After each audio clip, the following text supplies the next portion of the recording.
Roses are red. Violets are fine. You be the 6. I'd be the 9. Jeez. You turned bright red before I'd even finished that joke. Did you know where it was going? Yeah, when I heard roses are red, it could only lead to one thing, me blushing. Right out of the chute every time. Me red in your face. That's what my goal is every time. Still no hat. You forgot your emotional support hat. Yes, I did. I wore my pearls today. I had to go and get them last minute just to make sure that I got them, but I did get the pearls. Yep. So I know I'm in trouble if there's pearls and there's lights in my face. I mean, you did give me this pearl necklace, and I appreciate when I get any other ones from you. When I gave you that pearl necklace, I didn't expect it was going to bring us here. Welcome to Appropriately Inappropriate with Tara and Brian. You may know us from Instagram or TikTok, where I horrify Brian with dirty pickup lines. But now you get to have more of us here on our podcast. We share hilarious stories, answering listener questions, as well as sharing what y'all send us. Make sure to DM us on Instagram or comment what you like so we know what to give you more of. And follow us too at Tara Blairball on TikTok or Instagram, or at Tara.Blairball on YouTube. Our full video episodes are also all on YouTube. Brian, at the end of our first episode, we left our listeners with a cliffhanger about if we have ever had an OnlyFans and whether or when we will ever start one. Would you like to go ahead and answer that? Sure. Yeah. So starting April 1st, kidding.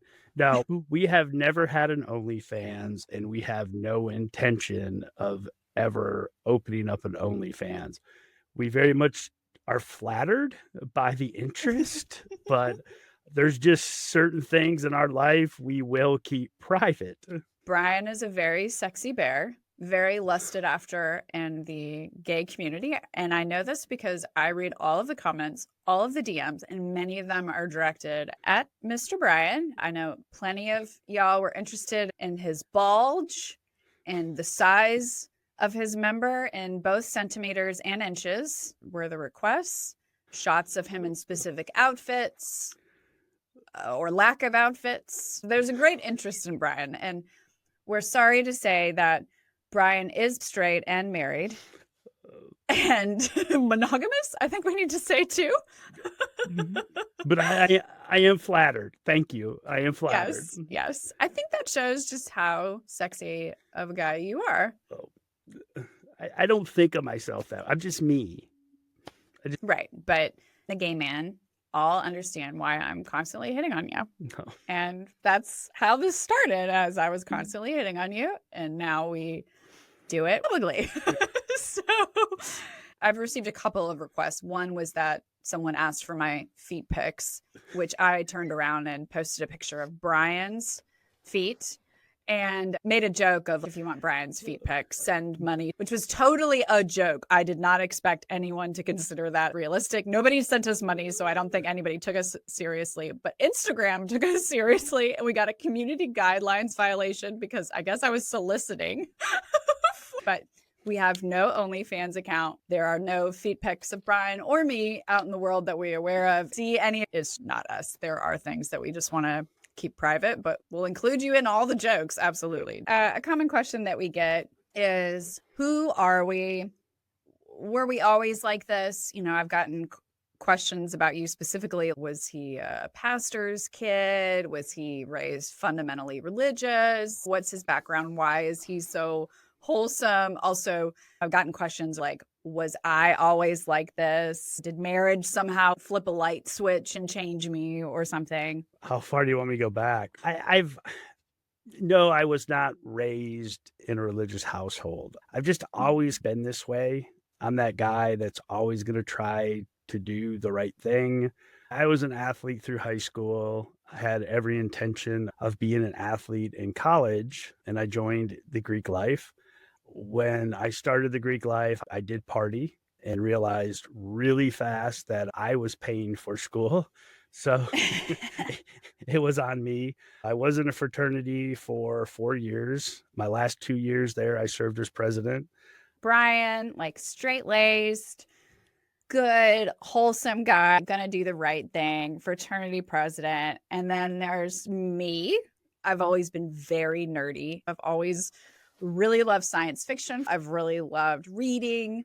And ever since I was really young, I have read books that were more adult than I really should have been reading. I had an advanced reading level, so I was reading books way above what I should have been reading.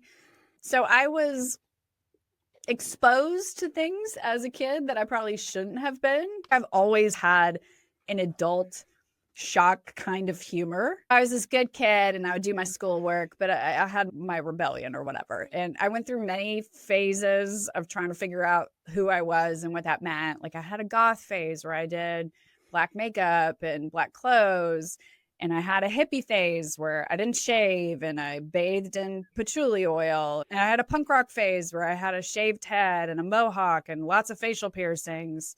In like my mid-20s is when I settled out and got more of myself together. But growing up, I was very nerdy. I remember I went on a date with a guy when I was a junior or a senior in high school, and I liked him and I had this nice date. And I remember talking to a friend of mine afterward being like, he didn't reach out to me for another date. I wonder what the issue was. My friend goes, I heard that he told so-and-so that you were really fun and funny to hang out with, but if he kept dating you, people would make fun of him.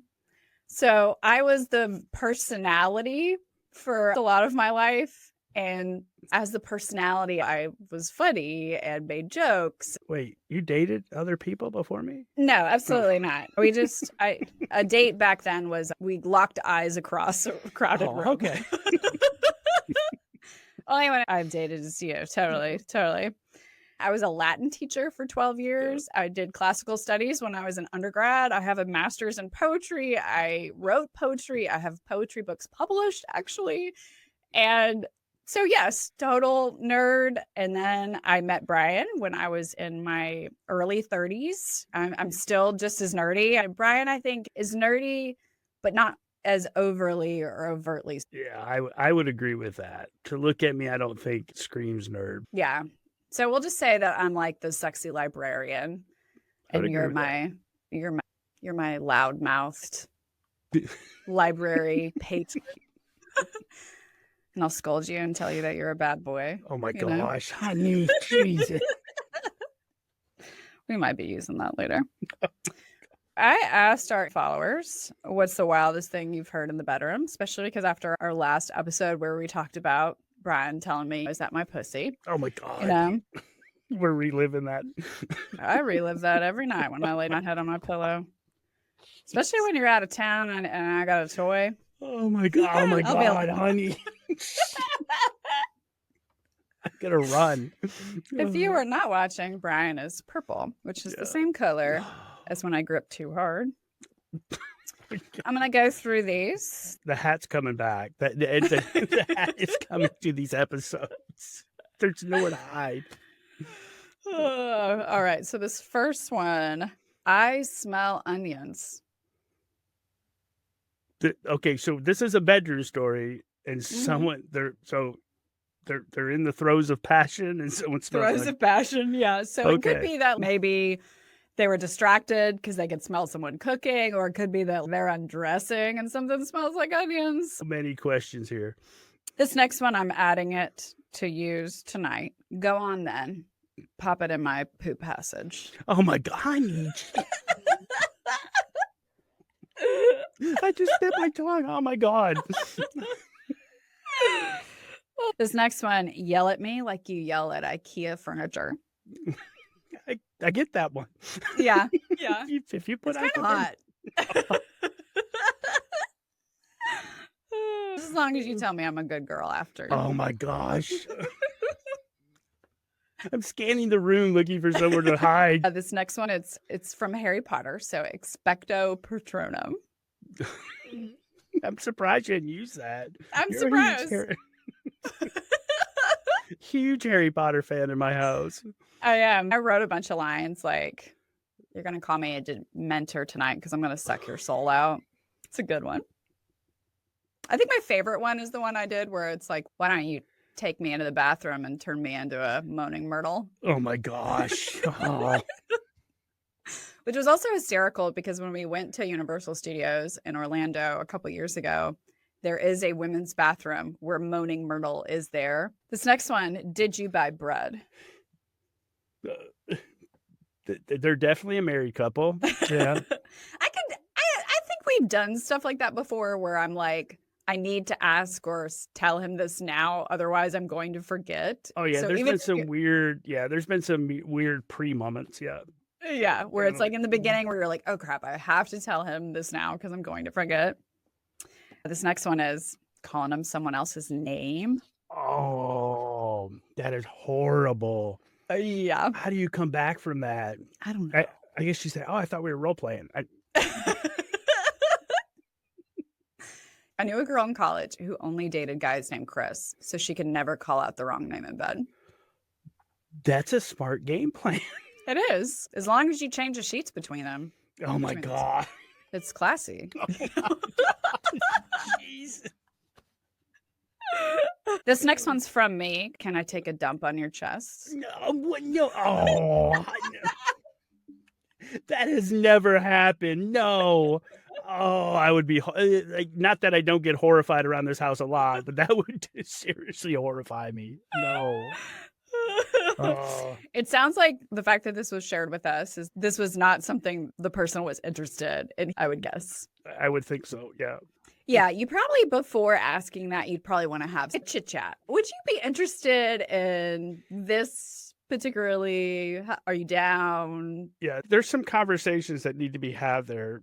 Consent is also very important. They are asking for consent. They didn't do it, just didn't drop trow. And the next one is, she queefed, and then I farted in solidarity.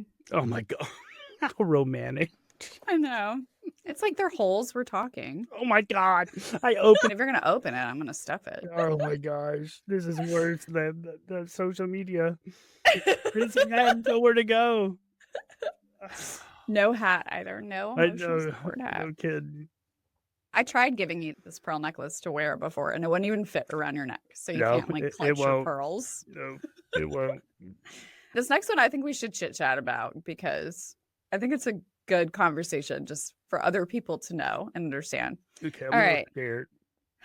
All right. She was second. I had to fart. And so I figured since my legs were closed, it might be less offensive than if my legs were open and funnier to fart right then and there. It was loud. She jumped back. I laughed hysterically. She didn't. Oh my gosh. This couple is still together. And it sounds like sucking is not really happening since then. Do you blame her? This is, again, it's one of those things where I think you need to have some kind of knowledge of your partner. Like, if I farted now, would they find it funny? Because, I mean, if I did that, I don't think you or I would find it funny. I think we would just move on. Bodies are weird and gross. Like, things are going to happen. Air is going to come out of holes. But I don't think we would laugh if I did it. And I wouldn't do it on purpose. Okay, one, I would never do it. In all the years we've been together, I still do everything I possibly can not to do that in front of you. Ryan is super, super precious. He'll need a fart and he'll go walk into the bathroom and I'll be like, are you okay? I can hear some stuff in there. And you're like, nope, nothing's happening in here. It's the floorboards. Like, right. I'll be like, do you need me to pray for you? The demon's coming out. It was bad weather and the pipes were loud. It had nothing to do with me. And I don't really attempt to hide it, but you didn't even know that I was farting in front of you for years. There's been one time I think I've ever heard it, and I was really super surprised. There's got to be some kind of consent. You got to know the person enough to know that they're going to be cool with this. Otherwise, yeah, they're not going to want to go down there again because they're worried that you're going to ambush them. It's if you're like hiding behind a door and every time someone walks in, you jump out and scare them. Mm-hmm. Like you've conditioned her to be scared. Right. All right. So we have a relationship question. Do kids kill the romance? They don't kill the romance. You just have to be a lot more intentional about the romance, like having date night. Kids are very rewarding. I love my kids. I love my family, but there's a lot more planning that goes into it. Spur of the moment things slow down. I guess why kids are young, still in the house, but I don't kill it. I just think you have to be flexible and you got to be intentional. One thing, for example, our littlest slept in our room for a long time in her crib, and then our toddler bed. She slept in our room for a long time.